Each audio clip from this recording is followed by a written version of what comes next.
High pull with alternating. High knees, a hybrid cardio strength.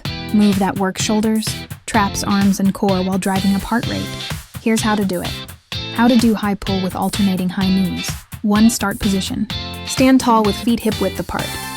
Hold a dumbbell, kettlebell, medicine ball, or even just clasp your hands together.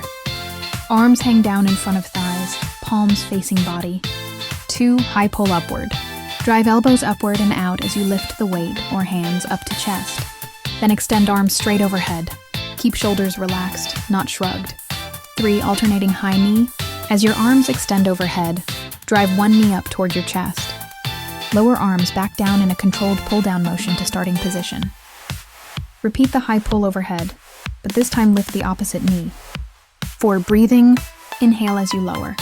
Exhale as you pull arms overhead and lift the knee. Muscles worked. Shoulders, deltoids, overhead arm raise. Trapezius and upper back, high pull motion. Arms, biceps, forearms, pulling phase. Core and hip flexors, high knees drive. Legs, quads, glutes, calves, balance and lift. Tips: move rhythmically, like a cardio strength combo. Keep core tight to avoid arching your back. Beginners can do it without weights, just to learn the coordination. For more intensity, use dumbbells or kettlebell and move faster, almost like a standing hit move. Thanks for watching. Check my next video.